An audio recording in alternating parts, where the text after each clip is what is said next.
This hotel is for premium guests only. You don't belong here." The receptionist's words didn't slip out.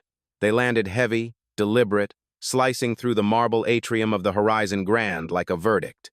Around the lobby, conversations froze. A few heads turned. Glasses paused mid-air. It was 8:47 p.m. in downtown Chicago. The chandelier still glittered. The piano in the corner still played. But the energy had shifted. The air wasn't welcoming anymore. It was charged. He stood there, calm, tall, in a crisp white shirt and black trousers. No designer logos, no gold watch, no assistant trailing behind him, just a leather overnight bag and a folded confirmation email in his hand, on purpose. He didn't want to be recognized as the CEO of Horizon Properties, the parent company that owned this very hotel. Tonight was a test. Before we continue, where are you watching from? Drop your city or country in the comments below. And if you believe in dignity and justice, hit like and subscribe. These stories spark change, and we're glad you're here. Now, back to him. The receptionist tilted her chin and folded her arms. People like you try this every week. Fake names, fake credit cards. We don't tolerate scams. He didn't blink. He'd been here before at 23, when he was denied entry to a penthouse despite a confirmed booking. At 29, when a manager called him a fraud in front of a conference hall he had paid for. And now again, decades later, in a hotel he himself owned. Silence pressed against the glass walls. A young couple at the concierge desk exchanged looks. From a velvet sofa, a tourist raised his phone, whispering, "No way. Is this happening?" The red record light flickered on. He laid down his passport and reservation printout on the counter. Calm, controlled. His proof was right there. But she didn't even look. Instead, with a flick of her wrist, she grabbed the paper and tore it in half. The rip echoed across the marble lobby, and in that instant, his jaw tightened, not from anger, but from decision. The torn paper drifted to the marble floor like ash. A murmur spread across the lobby. Some guests leaned forward, eager to watch. Others shrank back, sensing trouble but unwilling to intervene. The receptionist smirked, emboldened by the silence. "We don't have time for games. Security's on its way." She tapped a button beneath the counter, her voice sharp enough for the nearest guests to hear. Within seconds, the floor manager appeared, gray suit, polished shoes, an air of authority that carried no warmth. His eyes swept over the CEO once, dismissive, like he was scanning for a stain. "What seems to be the issue?" he asked, though his tone already carried judgment. The receptionist jumped in eagerly. "He's trying to check into the penthouse suite with fake credentials. I've already flagged it." The manager didn't bother checking the ID still resting on the counter. He crossed his arms. "Sir, this establishment has a zero-tolerance policy for fraud. I'll give you one chance to leave quietly before we escalate further." Across the lobby, the tourist with the phone zoomed in, whispering to his stream, "They're throwing out a guest without even checking his papers." The red recording light glowed brighter now, catching every twitch of the receptionist's smug smile. The CEO stayed silent, his calm unshaken. He picked up his passport, brushed it off, and set it back down. His voice, when it came, was even. "My reservation is valid. Run my name," the manager scoffed. "We don't take instructions from walk-ins pretending to be VIPs." That word pretending hung in the air like a spark over gasoline. A young concierge at a side desk looked up sharply. She had seen the system that morning, had seen his name listed at the very top with a tag she'd never dared question, owner-level clearance. Her lips parted as if to speak, but the manager's glare pinned her in place. The receptionist folded her arms tighter. "We'll hold the card until the bank verifies it." She slid the black card toward the manager, who tucked it into his pocket without hesitation. A gasp rippled through the watching guests. One whispered, "That's theft." Another, "This is insane."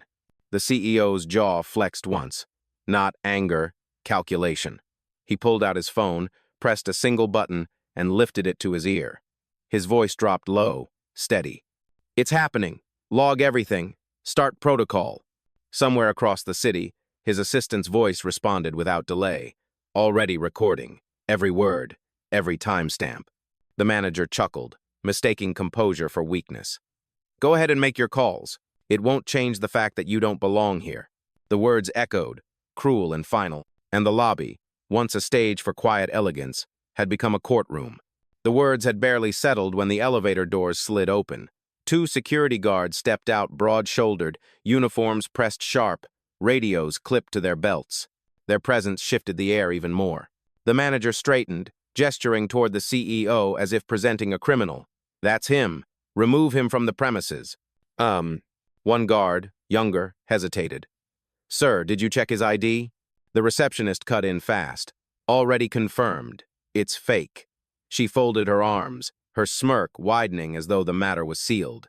The older guard nodded, stepping closer. "Sir, I need you to come with us." The CEO didn't move. He stood rooted, calm as stone. His voice was quiet but carried weight. "Touch me, and you'll regret it."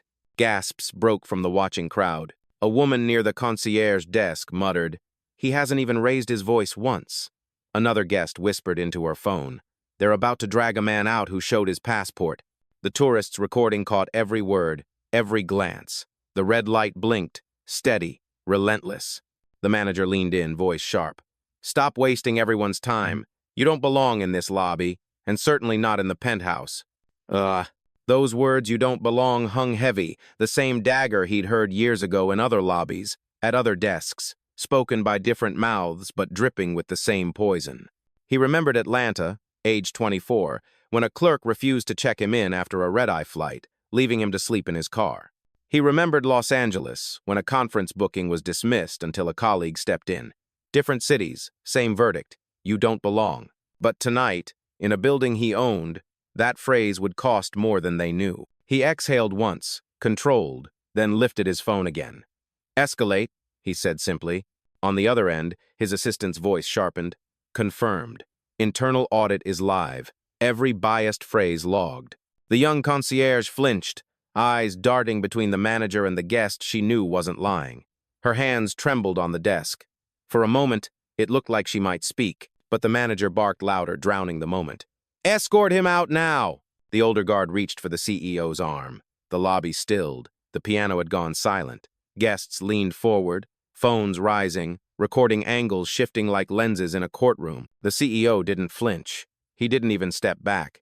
His gaze locked on the guard, his tone steady as a blade. "One more second, and this hotel will lose more than just its dignity." The guard froze mid-motion, uncertainty flashing across his face. The crowd murmured. The tourist whispered into his phone, "This is bigger than a check-in. Something's about to break." And the marble floor, polished and cold, felt like the stage of a trial no one had expected, but everyone was now watching. The guard's hesitation only fueled the manager's fury. He slammed a palm against the counter, rattling the bell. "Enough of this circus! Get him out!" The receptionist grinned, basking in the drama. "Told you. They always try to play rich until someone calls their bluff." Laughter slipped from a couple at the bar, nervous, not amused. Phones rose higher now. The recording tourist whispered into his mic, "Listen to this. They just called him a scam." The CEO stood still, his silence sharper than any retort. But the weight of it unsettled the lobby. Guests weren't sure who held the real authority anymore, the man in the suit, or the man who hadn't budged an inch. The younger guard shifted his stance, lowering his hand. "Sir, maybe we should double-check his reservation." The manager snapped back. "Are you questioning me?" His voice cracked with the edge of panic. From the side desk, the young concierge finally stepped forward. Her voice trembled, but it carried. "I saw his name this morning. In the system, penthouse suite, owner clearance." The manager spun on her, venom in his tone. "Stay out of this if you want to keep your job." A ripple ran through the room. A woman in the lounge gasped audibly. Another guest muttered, "She just confirmed it." The CEO lifted his phone once more, unshaken. "Note that," threatening staff to stay silent. On the other end, his assistant's voice came clear, logged and time-stamped. The receptionist's smile faltered for the first time. She leaned toward the manager, whispering but not low enough, "What if he really is somebody?" The manager sneered, louder this time. "Somebody? He's a fraud.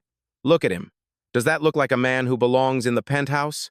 The words echoed through the atrium, cruel and cutting, but they didn't land the way he expected. A man in a navy blazer near the elevator shook his head. "That's not policy. That's profiling." The tourist stream caught it all, captions already rolling in live.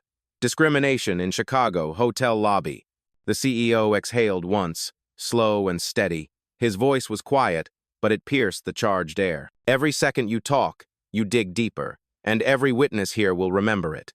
The lobby wasn't silent anymore. It was humming phones recording, whispers rising, guests shifting, and for the first time, the balance of power looked like it was tilting. The manager's face flushed red, his voice rising with desperation. "Security, do your job. Remove him now." The older guard stepped forward again, this time with more force. He reached toward the CEO's arm, ready to drag him toward the door. Gasps rippled across the lobby. The chandelier glittered above, indifferent, while the marble floor bore witness to the spectacle. The CEO didn't flinch. His voice was calm, steel-edged. "Touch me again, and it won't just be your badge that gets revoked." The guard froze mid-motion, caught between command and conscience. Around them, the lobby shifted. Phones tilted higher. Whispers grew louder. The receptionist hissed, her confidence cracking. "You're embarrassing yourself. Leave before this gets worse." The CEO's gaze cut through her. "It's not me who should be embarrassed. It's you tearing up documents, stealing property, lying in front of witnesses." His words landed heavy. A young woman with a suitcase near the revolving door spoke up, her voice trembling but firm. "He's right. I saw him hand over his passport." The manager snapped around. "Stay out of this. This doesn't concern you." But it did. Every guest now felt it.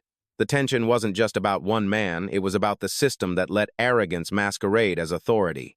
The CEO lifted his phone again. "Escalate to phase 2, he said quietly. On the line, his assistant's voice sharpened. "Confirmed. Compliance team notified. Audit has begun." The younger guard stepped back, visibly uneasy. "Sir, maybe we should wait. If what he's saying is true—" "He's not!" the manager barked. His voice cracked, no longer commanding, just frantic. He slammed a fist on the counter. "This man is a con artist. He doesn't belong in this hotel or any hotel like it."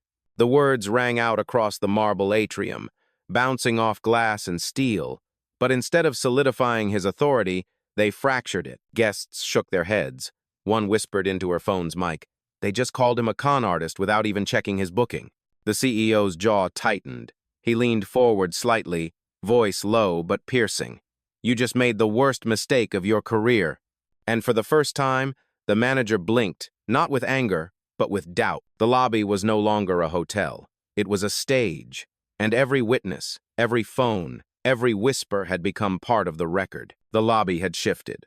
No one was checking in anymore. No one was sipping cocktails in the lounge. Every eye, every phone, every breath was fixed on the standoff at the front desk.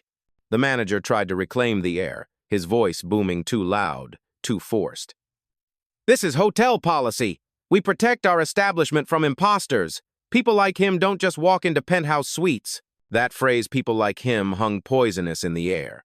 The silence that followed wasn't agreement. It was outrage. A gray-haired woman near the bar muttered, "Did he really just say that?" A man in a tailored navy suit watching from the concierge line shook his head. "That's not policy. That's profiling." The tourist holding his phone whispered to his live stream. "You're hearing this, right? They just profiled him on camera." Comments scrolled across his screen faster than he could read. The younger security guard shifted his weight, clearly uneasy now. "Manager, maybe we should—" "Quiet." The manager snapped. His composure was cracking, each word betraying desperation. The young concierge who had spoken before took a breath and stepped forward again. Her voice shook, but this time it carried louder. "I saw his name this morning. A Carter. Penthouse suite. Owner-level clearance." A ripple of gasps moved through the crowd. The receptionist's face drained of color. The manager turned on the concierge like a blade. "You're finished. One more word and you're out of this hotel." The CEO lifted his phone without hurry, his tone steady. "Note that. Intimidating staff to conceal the truth." On the line, his assistant's reply came crisp, logged and time-stamped. For the first time, the guests weren't just witnesses, they were participants. "She's right," the woman with the suitcase said firmly. "I saw him hand over his ID. You took it. You tore his papers." Another voice rose from the lounge.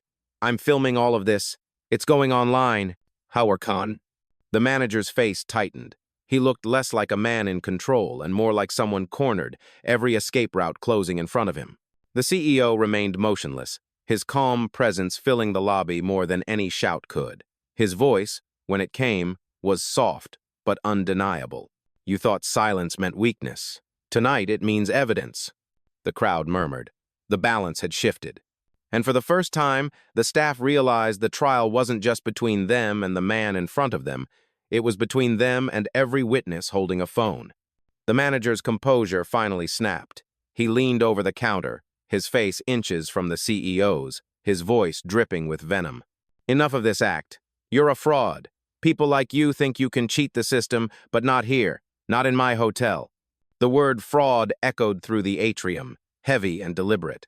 It was the kind of word that could stain a man forever if the wrong people believed it, and he made sure the whole lobby heard it. Gasps broke from the crowd. A woman with a teenage daughter whispered, "He can't just say that without proof." Another man muttered into his phone's mic, "This is harassment, plain and simple." The older security guard stepped forward again, emboldened by the manager's fury. "Sir, this is your last warning. Walk out on your own, or we'll remove you by force." Oh.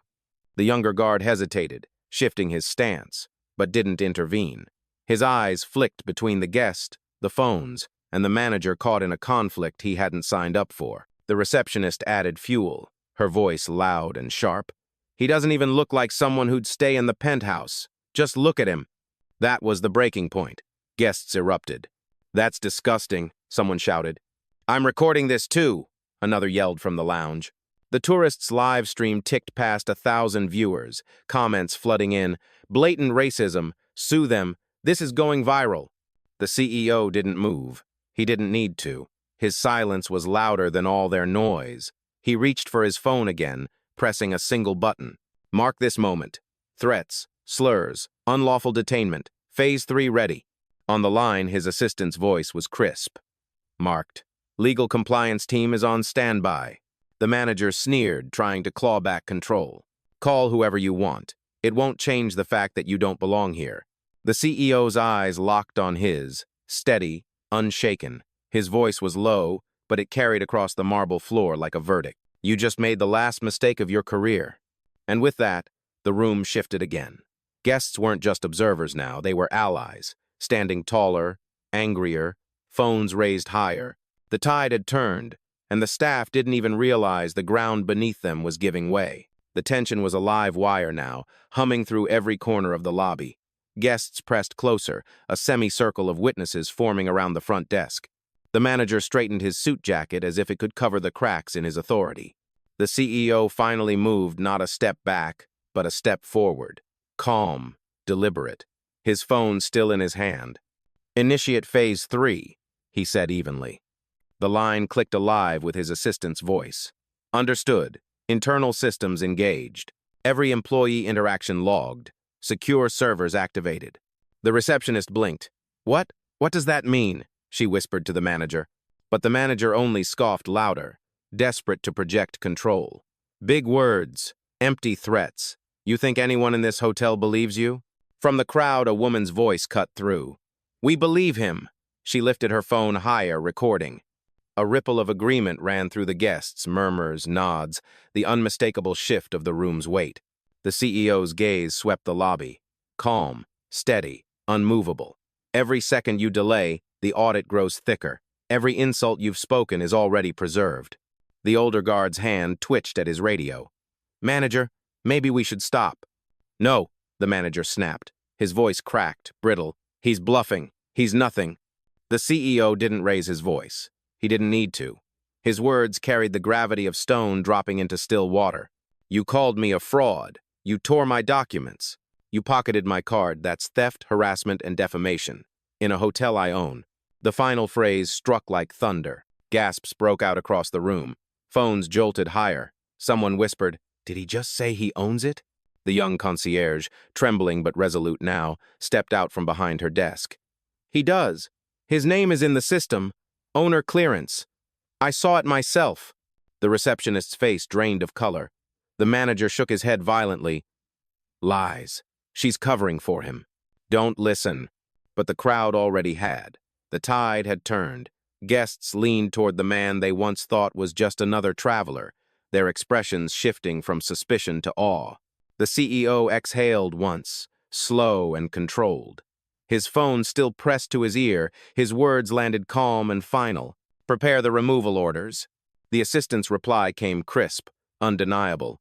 "Standing by. Say the word." M. And in that moment, the marble lobby, once a stage for humiliation, had become his courtroom. The verdict was coming, and everyone knew who would deliver it.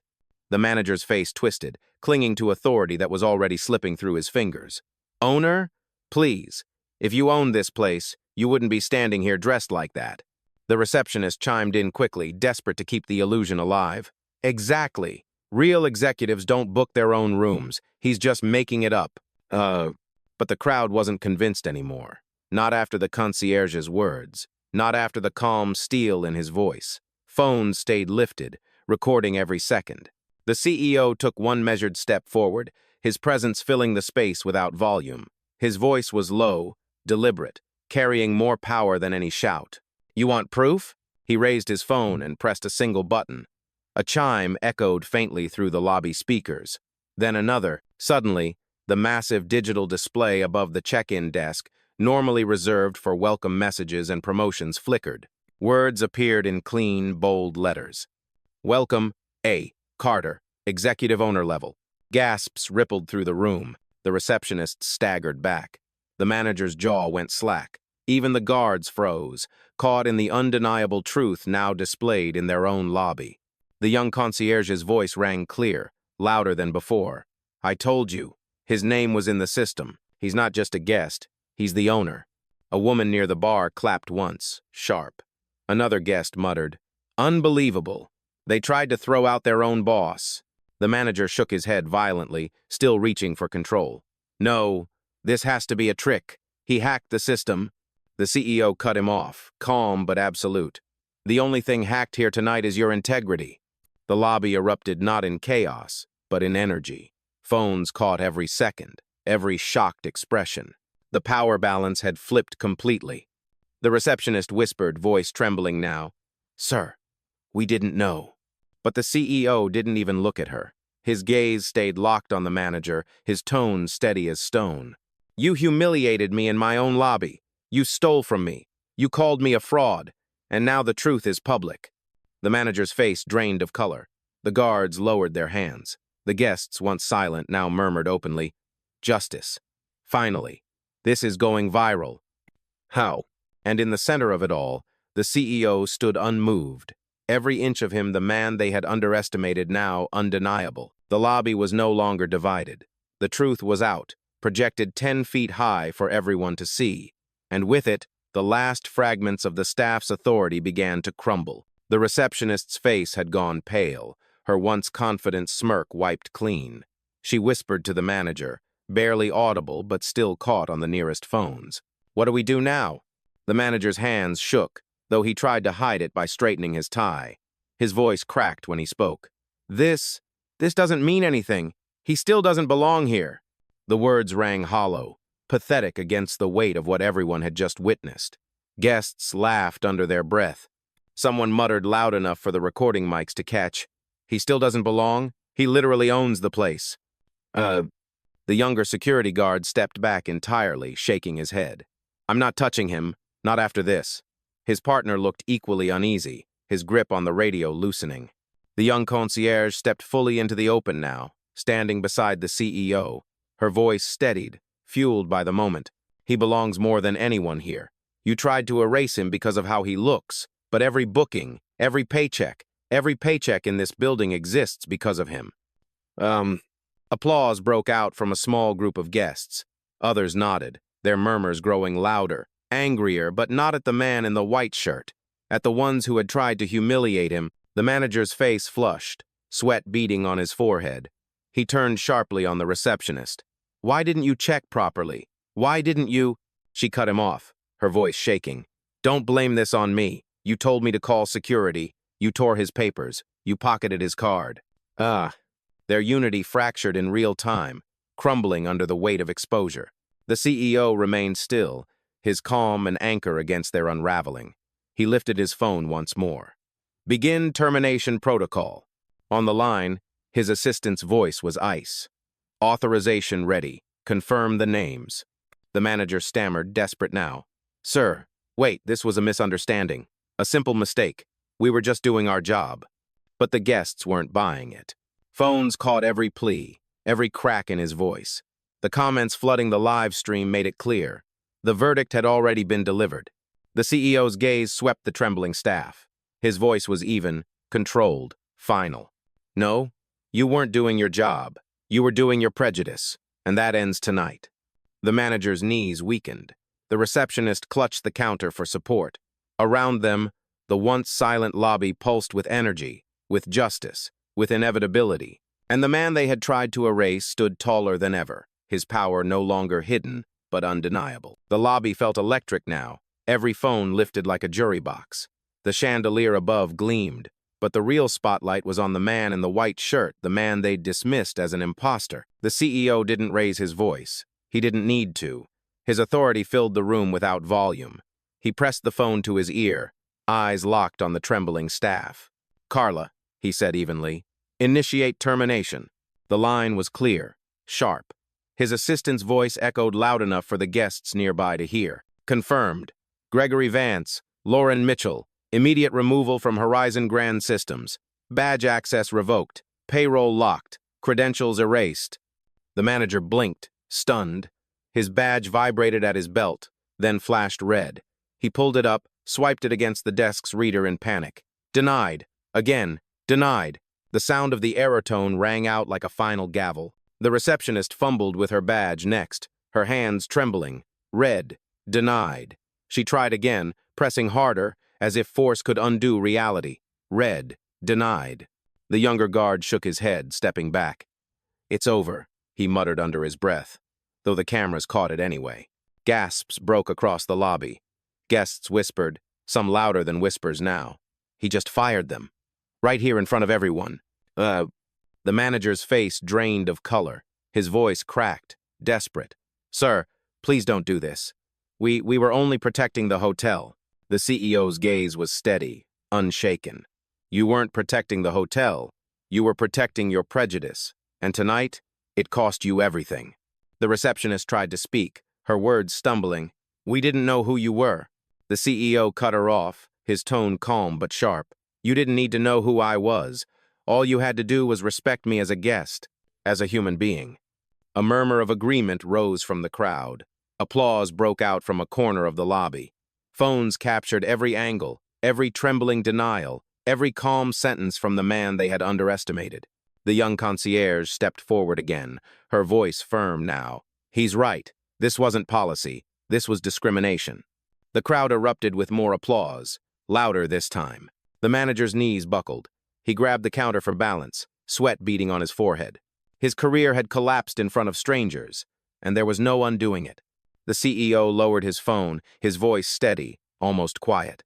Effective immediately, you are no longer employees of Horizon Grand. Security will escort you out, not him, you. The irony cut sharper than any insult. The guards hesitated, then nodded, stepping toward the manager and receptionist, not to protect them, but to remove them. The guests clapped harder now. Some whistled, others shouted in agreement. The tourists' live stream soared past 5,000 viewers, comments exploding across the screen. The CEO remained still, composed. His power wasn't in volume or rage, it was in control. Control of the hotel, of the moment, of the truth that could no longer be denied. And as the disgraced staff were escorted toward the exit, their badges useless, their authority gone, the lobby knew justice had been delivered. The glass doors of the Horizon Grand closed behind the disgraced staff, their badges useless, their titles gone. The echo of their departure hung heavy in the air. For a long moment, the lobby was silent, charged, breathless, waiting. Then all eyes shifted back to him. He stood there, still calm, still steady, as if the storm hadn't touched him at all. Just a man in a plain white shirt, black trousers, and steady eyes, yet the most powerful person in the room. The young concierge stepped closer, her voice quiet but resolute. Sir, I'm sorry, on behalf of the hotel. He met her gaze and nodded once. You did the right thing. Don't apologize for telling the truth. Her shoulders lifted with relief, and for the first time she smiled. The CEO turned then, not just to her, but to everyone. His voice carried, calm and measured, but it filled the marble atrium like a verdict. Let tonight be a reminder. Dignity is not a luxury. Respect is not optional. You don't grant them by checking the label on a shirt or the color of someone's skin. You give them because it's the bare minimum of humanity. The crowd stirred, a ripple of applause rising again. He continued, his tone steady, deliberate. I didn't need to raise my voice tonight. I didn't need to beg. The truth was always enough. The truth and power used the right way. Phones were still raised, but now no one hid the fact they were recording. They wanted his words, wanted them preserved, wanted them heard beyond this lobby. The CEO let the silence breathe before his final words. His eyes scanned the room, guests, guards, concierge, even the tourists who had streamed the whole ordeal. Remember this. Justice doesn't need shouting. It doesn't need rage. It only needs courage. And when you stand on the side of truth, silence can be louder than thunder. The last sentence cut through the lobby like a blade, leaving no space for doubt. Applause broke again, louder this time, swelling into cheers. Some guests rose from their seats, clapping with both hands. The tourist with the stream whispered into his mic, almost awed. That's it. That's the moment. The CEO picked up his overnight bag from the floor, adjusted the strap on his shoulder, and finally walked toward the elevators. The same elevators the manager had sworn he would never reach. But tonight, the doors slid open as if waiting for him. Guests stepped aside, parting like a tide, their applause echoing against the marble. He didn't look back. He didn't need to. The message was already carved into the air, into the cameras, into the memory of everyone who had witnessed it. As the elevator doors closed, the last sound to fade wasn't the hum of applause. It was his final line, replaying in every mind present. Justice doesn't need shouting, it only needs courage. And with that, the man they had tried to erase disappeared into the suite he had always belonged to, not just as a guest, but as the owner.